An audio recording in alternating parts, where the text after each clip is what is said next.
warahmatullahi wabarakatuh. Alhamdulillahil waliyil ghaffar, wassalatu wassalamu ala nuril anwar, wassirril asrar, watiryatil aghyar, wa miftahil babil yasar, sayyidina wa maulana Muhammadin nabiyil mukhtar, wa alihil athhar, wa ashabihil akhyar, عدد نعم الله وإفضاله. فقال الله تعالى في القرآن الكريم: بسم الله الرحمن الرحيم، وما خلقت الجن والإنس إلا ليعبدون. صدق الله العظيم.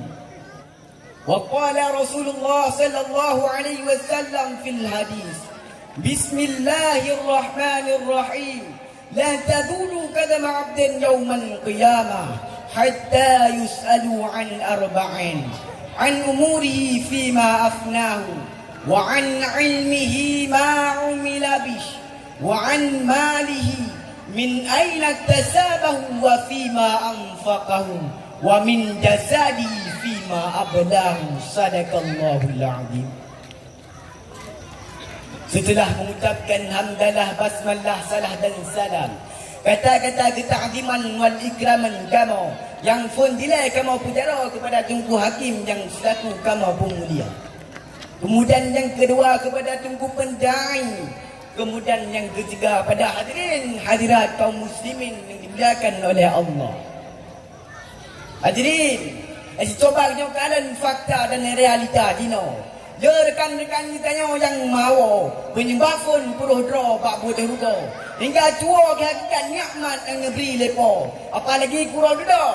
Nyan kita waikan katua. Tetapi menangan donya si sabe lalu. Di senan ke timbul sabah pidato kamu lewat erang puan judul hakikat mau.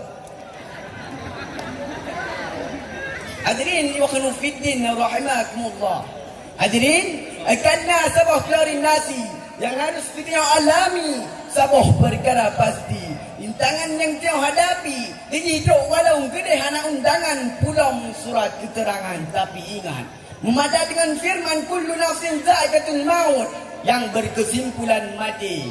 Di masanya ke beruntung bagi hamba-hamba yang dapat konversi roh kepada Allah lewat sebuah jalan yang bernama taubat. Taubat berbicara tentang taubat. Taubat merupakan pajak atas ganjaran perintah ibadat yang pernah kita kerjakan, perintah yang terakhir yang pernah kita tinggalkan. Berbicara tentang ibadat, ibadat merupakan instruksi pertama. Hikmah Allah menciptakan kita yang bernama manusia. Sebagai dalil terdapat dalam Al-Quran, tepatnya dalam surah Az-Zariyat. Apa kata Allah, hadirin? Bismillahirrahmanirrahim. Wa ma khalaqtul jinna wal insa, tidak aku ciptakan jin dan manusia illa liya'budun, kecuali hikmahnya untuk beribadat kepada aku, kata Allah.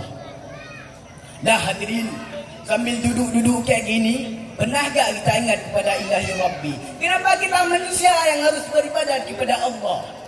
Itu semua sebagian dari sebab-sebab pada zaman dahulu setelah Allah menciptakan makhluk, lalu Allah mengumpulkannya dalam sebuah tempat.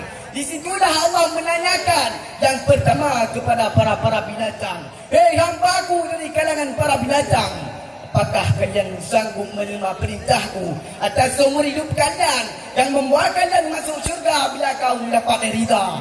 Dan sebaliknya, kalian masuk neraka bila mendapat murka. Kami gak sanggup ya Allah, kami gak sanggup, kata mereka.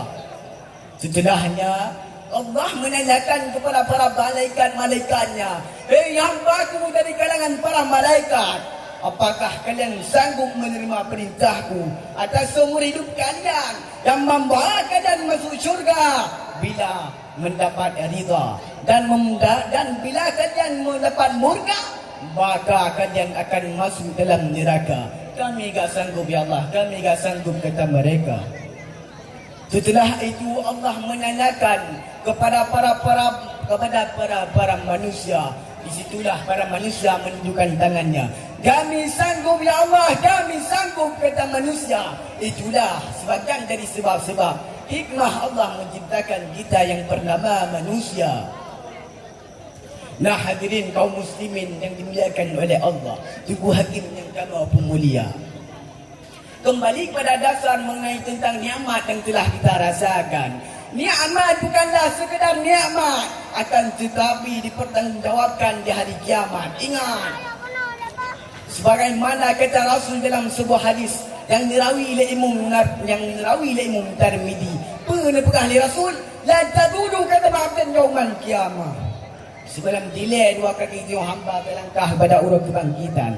Hatta yus'alu an arba'in terbahdi dan tayang berbuah intriksi pada diri kita hamba. An umuri fi ma'afnahu. Intriksi yang tufan Allah dan yang tentang umur kita yang kita pergunakan. Umur kita memang berbeza-beza. Ada yang semenjak kecil baru lahir bukan mata lihat dunia, langsung ajalnya tiba.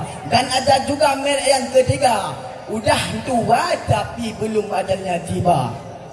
Namun dalam perbedaan umur itulah kemanakah kita pergunakan?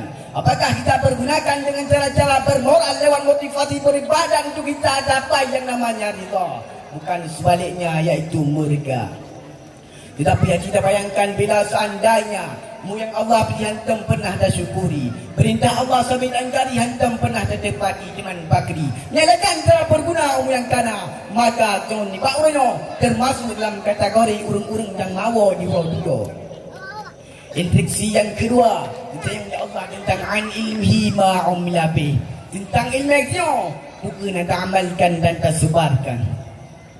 Ilmu yang dia terdapat dua versi, ati kalang kalan jino. Kurang 20% umat Islam ya ke Allah, ya ke dosa, ya ke neraka, betul?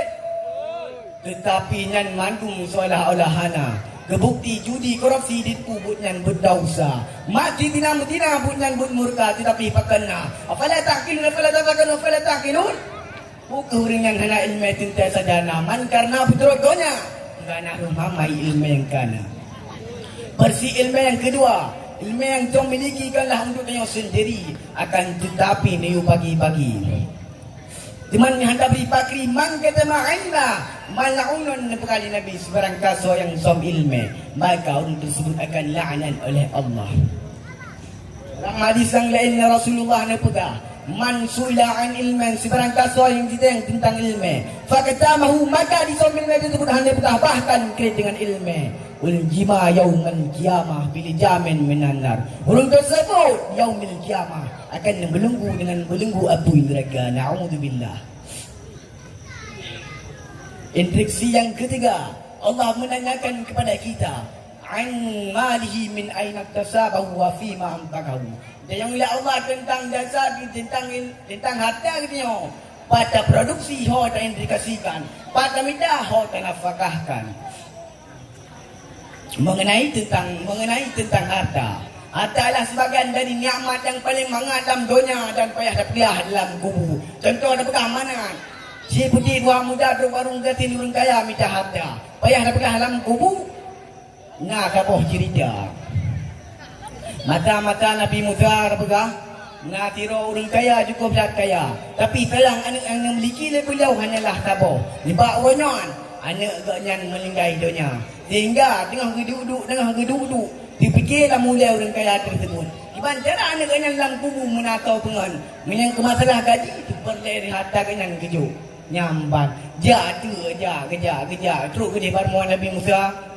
Duduk pintu. Assalamualaikum. Waalaikumsalam ke Nabi Musa. Bukan apa lah wahai orang kaya. Mana pelalung keron haiwan Nabi Musa.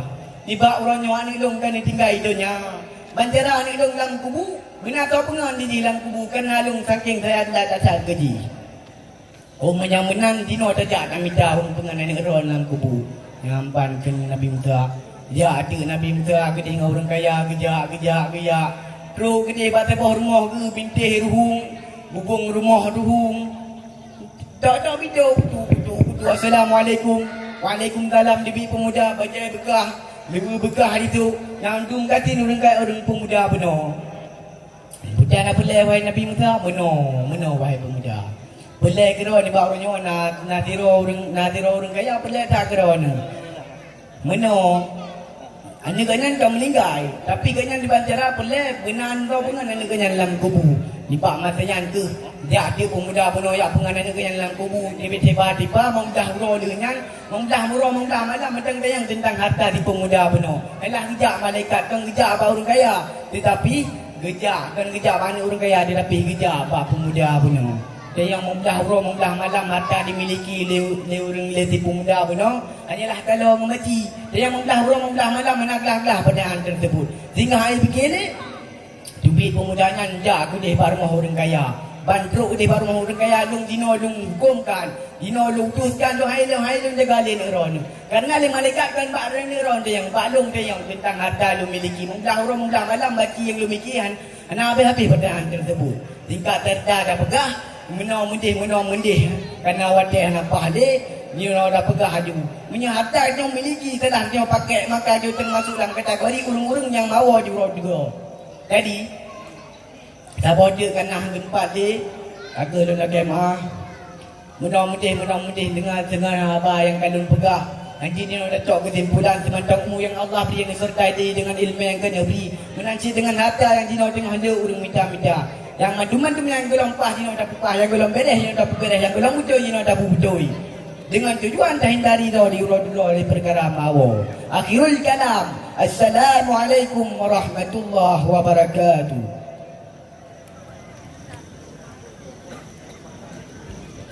Hadirin yang berbahagia, yang barusan tampil atas nama